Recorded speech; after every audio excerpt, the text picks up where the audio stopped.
बेटियां मेरी बात बहुत गौर से सुनो, जब सर से दुपट्टा उतरने लगे ना तो ये बात याद रखना, जब जी चाहे ना दुनिया के फैशन में डूबने का, तब ये बात याद रखना। सुहाबी हुजूर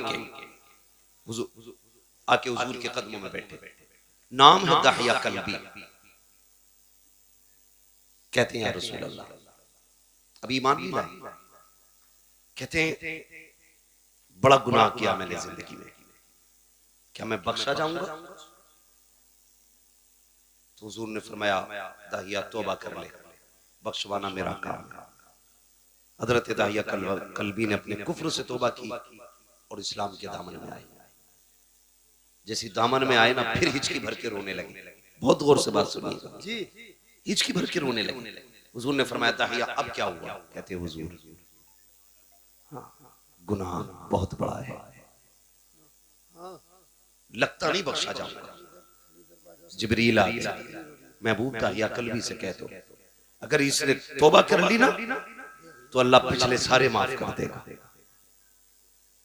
तो हुजूर फरमाने लगे दाहिया, अल्लाह कहता है जिसने पिछले से तौबा कर ली मैं आइंदा उसको नहीं दिखाऊंगा। कहते हुजूर गुनाह बहुत बड़ा है। हुजूर ने फरमाया बताओ क्या गुनाह? कहते हुजूर मैंने ना अपने कबीले की 70 बच्चियों को जिंदा दरगोर किया था। कितनी? 70। जोर से कितनी? यहीं रुक के एक बात कहूं, पहले जिंदा दफन किया जाता था पैदा होने के बाद, पहले बेटियां पैदा होने के बाद मारी जाती थी, आज बेटियां पैदा होने से पहले मार दी जाती है।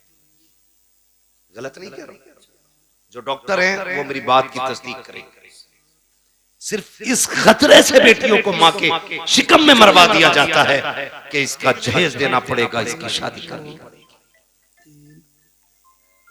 हाँ, कई डॉक्टरों की रिपोर्टें मेरे पास हैं और कई सारे डॉक्टर्स मेरे राब्ते में रहते हैं जी। लोग जाके कहते हैं जो चाहे कीमत ले लो, कत्ल करो इसको, हमें बेटी नहीं चाहिए। मैं सिर्फ इतना पूछना चाहता हूं, जो मां के शिकम में पल रही है इसका कसूर क्या है? यही कि ये एक बेटी है, इसकी इतनी गलती है कि ये बेटा ना बन सकी। तुम अपने रब की तखलीक से लड़ रहे हो और उसके फैसलों से टकराना तुम्हें बर्बादी से नहीं बचा सकता कोई जी। कुरान ये कहता है अल्लाह जिसे चाहे बेटी दे, जिसे चाहे बेटा दे और जिसे ना चाहे उसे कुछ ना दे। बेटी ये तो मरवा रहे हो, क्या तुमने बेऔलाद वालों को दीवारों में सर मारते नहीं देखा? किस मजार पे नहीं गए? अल्लाह एक औलाद दे दे, बेटा ना सही बेटी दे दे।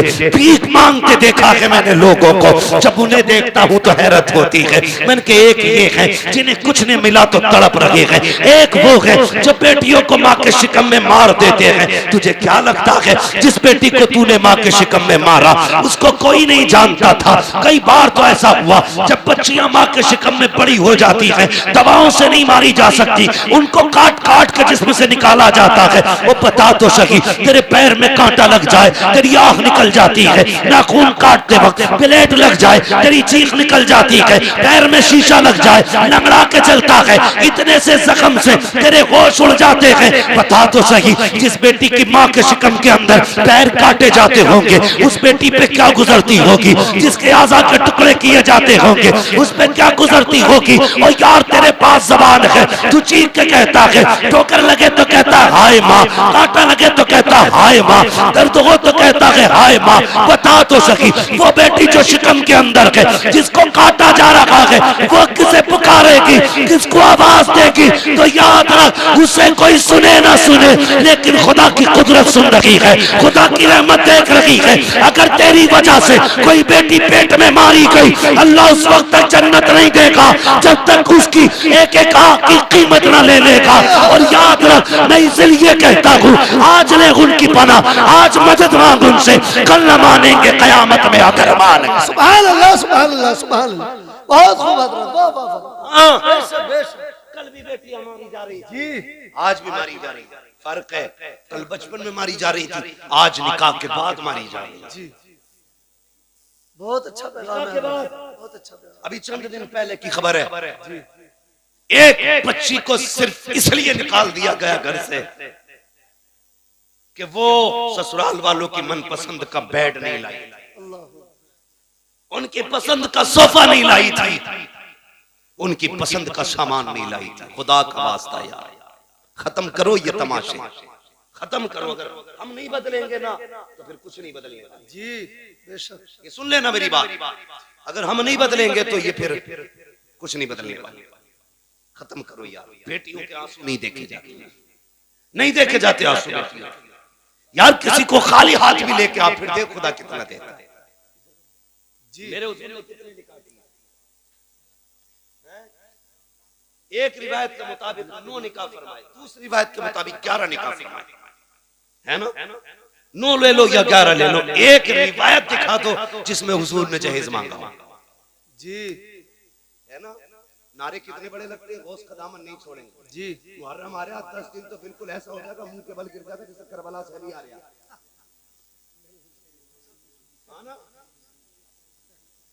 10 दिन, एक तो ये कह रहा ढोलक बजा रहा मस्जिद के आ गई, उस जगह पे नमाज का टाइम हो गया तो कह रहा इतने 10 दिन मस्जिद कहीं और ले जाओ, ये ढोलक यही बजेगी।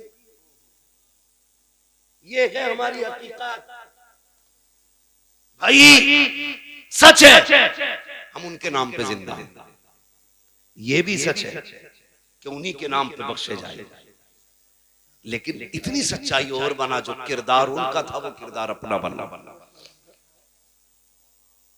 है ना। आपके गांव में तकरीबन 3000 वोट है, मुस्लिम वोट लगभग, आबादी काफी होगी। ये वोट कम होते हैं, आबादियां ज्यादा होती हैं। बड़ा मजा आता है, हमें आपस में वोट भी कटवाते रहते हैं,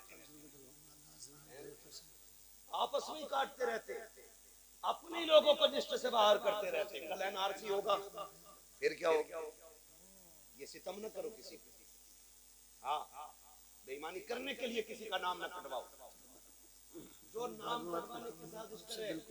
ये सियासत हमारा काम नहीं है, लेकिन फिर भी बता के जा रहा हूँ, जो किसी का वोटिंग लिस्ट से नाम कटवाए उसे लात मार दो, इसलिए कि जो हुजूर की उम्मत का नहीं हो सकता वो तुम्हारा नहीं हो सकता। क्या बात है, वाह वाह वाह, क्या बात है, बहुत अच्छा है। ये याद रखना जी, जो उम्मत का नहीं हो सकता वो तुम्हारा नहीं हो सकता, नहीं हो सकता है, इसलिए ख्याल रखना भाई। तू जीते या हारे ये तो रब की तकदीर है, मगर किसी का हिंदुस्तान में रहने का हक न छीन जी। मालूम है कभी कभी एक वोटिंग लिस्ट में नाम ना हो तो एक इंसान को कितनी दिक्कतें हो जाती है। सब जानते हुए भी सितम करते हो, अल्लाह को मुंह दिखाना। बेशक बेशक। फिर धनिया 5 साल रहेगी जी, 2.5 साल में भी मर सके जी, बहुत अच्छी बात। और अगले दिन भी कोई गोली ठोक सके जी। मरे जीत के ला रहे थे वो क्या बोलते हैं उसको भाई, कागज जो दिया जाता बाद में जी, पर्चा खरीद के प्रमाण पत्र ला रहे थे जी, घर तक ना पहुंचे वो लिस्ट में हुई कफन में लग गई। अल्लाह, मौत का कुछ पता है जी, नहीं ना, अल्लाह रसूल की रजा के लिए जी, बेशक बेशक, सिर्फ अल्लाह रसूल की रजा के लिए। भाई मैं जो बात अर्ज कर रहा था, तवज्जो करें मेरी बात, अल्लाह तौफीक देना तो किसी से डिमांड नहीं करना। बेशक बेशक। कई बेटियां मार दी और एक बच्ची का खुद फोन आया, उसने कहा मौलाना अल्लाह ने 2 बेटियां दे दी, 1 साल हो गया मेरा शौहर बुलाने में। अल्लाह, कहती मेरे बाप ने मुश्किल से रुखसत किया था मुझे, मुश्किल से रुखसत किया था। वो कहती है लेकिन मैं 1 साल हो गया बाप के घर। कहती मेरा बाप मुझसे ये तो नहीं कह सकता निकल मेरे घर से, क्योंकि उसकी बेटी हूं, लेकिन मुझे ही पता मेरा बाप कितनी मुश्किल से गुजारेगा। मैंने कहा बात क्या, उसने कहा ताबीज कर दें आपके मेरा शौहर लेने आ जाए। मैंने कहा वजह क्या, उसने कहा खुदा ने 2 बेटियां दी। इस बात पे सास नाराज हो गई कि तेरे पेट में बेटियां बेटियां, बेटा क्यों नहीं है। इस बुनियाद पे मेरा शौहर मुझे बुलाने नहीं आया। ए मेरी बेटी, मेरी बहन, आज तू सास है, कल किसी की बेटी भी थी, अपना कल देख लिया कर, किसी की बेटी पे सितम न कर। आज तू किसी की बेटी पे सितम करेगी, कल तेरी बेटी को बचाने वाला कोई नहीं होगा। याद रखिएगा, हर बंदा चाहता है मेरी बेटी शहजादियों की तरह जिंदगी गुजारे, मेरी घर की बहू नौकरानी की तरह जिंदगी गुजारे। याद रखिएगा, अगर तुम चाहते हो कि तुम्हारी बेटी के नसीब अच्छे हो तो जिम्मेदारी तुम्हारी बनती है तुम दूसरे की बेटी को इज्जत दो, अल्लाह तुम्हारी बेटी को इज्जतों के ताज अता फरमा दे।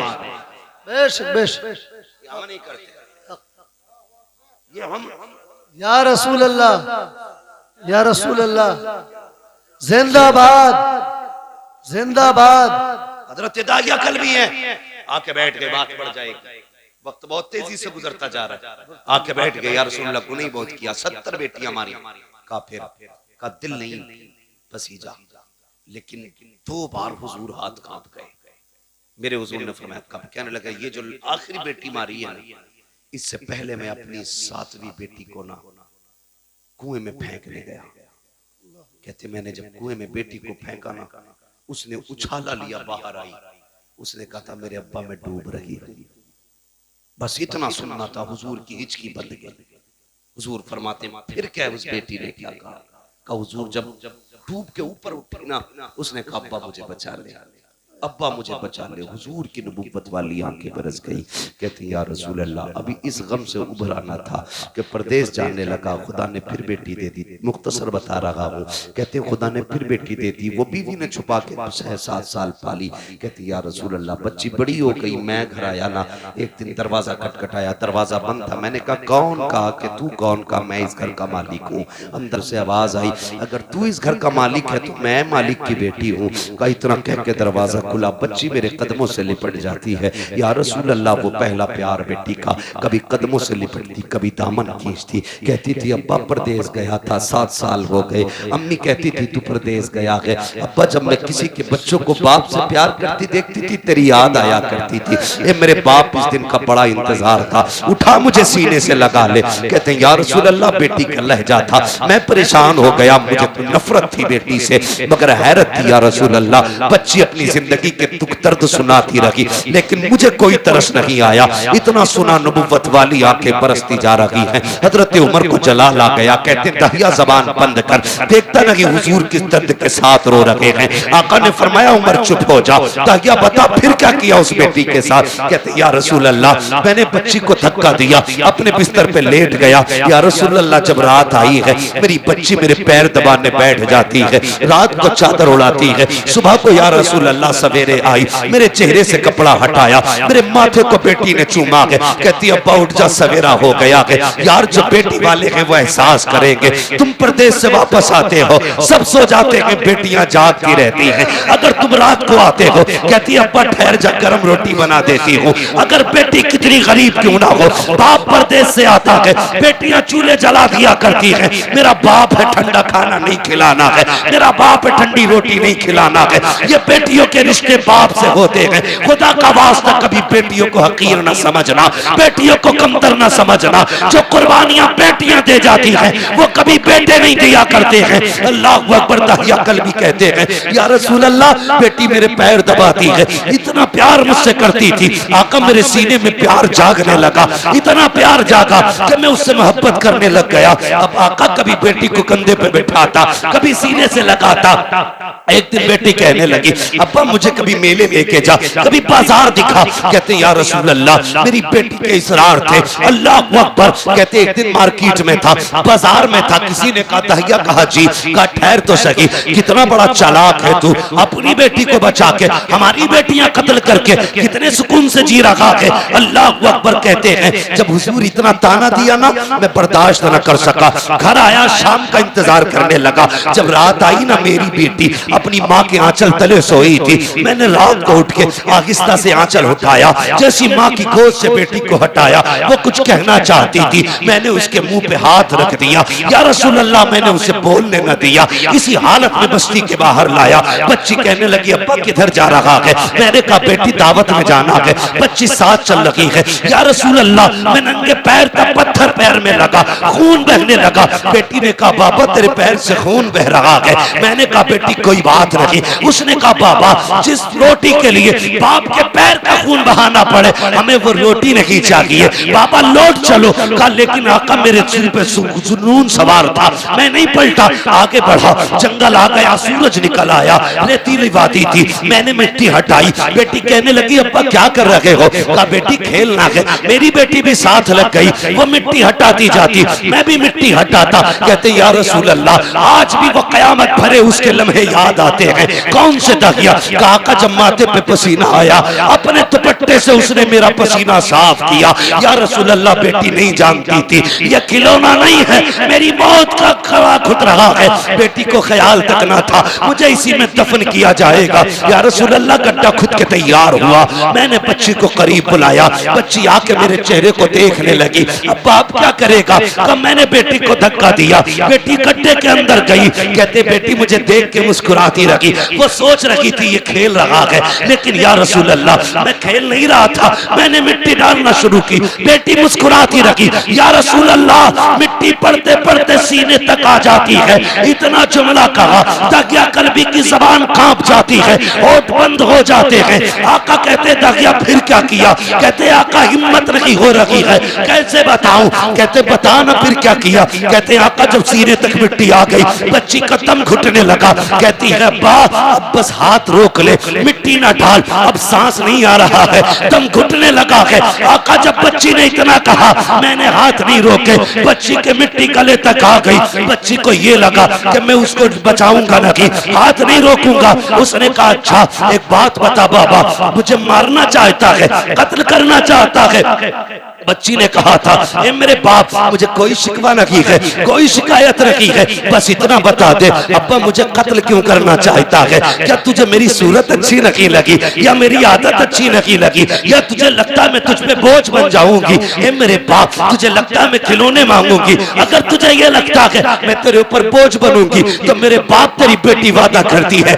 यहाँ से निकाल ले, मुझे मौत ना दे, मुझे निकाल के छोड़ दे, मैं किसी गरीब के छप्पर में गुजारा कर लूं, कभी तेरे सामने नहीं आऊंगी। ए मेरे बाप अगर तुझे मेरी सूरत अच्छी नहीं लगी तो मेरे बाप मुझे निकाल दे, कभी तेरी नजरों के सामने नहीं आऊंगी। ए मेरे बाप अगर तुझे लगता है मैं तुझसे रोटी का सवाल करूंगी सारी जिंदगी फाके से काट दूंगी लेकिन रोटी नहीं मांगूंगी, ए मेरे बाप मुझे निकाल ले। जब कहते हैं मैंने नहीं रोका हाथ, उसने कहा था बाप अगर कत्ल ही करना चाहता है तो बस इतना बता तेरी बेटी का कसूर क्या है, मेरी खता क्या है? कहते आका उसने इतने जुमले कहे मैंने मिट्टी डालना शुरू की, बच्ची ने हाथ उठा दिए, आसमान की तरफ निगाह गई थी, होठ हिलने लगे। मैं सोचने लगा ये क्या कह रही है, कहीं बददुआ तो नहीं कर रही है? कहते मैंने कान करीब किए तो वो कह रही थी ए मेरे मालिक बता तो सही, हमने सुना कि कोई तेरा महबूब आएगा, वो आएगा तो बेटियों को जिंदगी मिलेगी। ए मेरे परवरदिगार अगर बेटियों को जीने का अधिकार नहीं है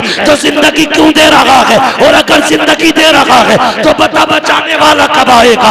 आका कहते हैं उसी बच्चे की सदा पर लब्बैक कहते हुए 12वीं तारीख को अब्दुल्ला के आंगन में जो ऐलान किया गया था वो कोई और नहीं था बल्कि मोहम्मद रसूलुल्लाह का ऐलान। नारा तकबीर, नारा रिसालत, उलमा अहले सुन्नत, अज़मत मुस्तफा कॉन्फ्रेंस, आमद मुस्तफा सरकार की आमद, दिलदार की आमद, प्यारे की आमद, मदनी की आमद, मक्की की आमद, अल्लामा मुफ्ती हम्माद रज़ा साहिब क़िबला सरज़मीन सीलपुर, नारे तकबीर। बहुत खूब, वाह वाह वाह वाह वाह, फिर तारीख पढ़ी। बहुत अच्छे।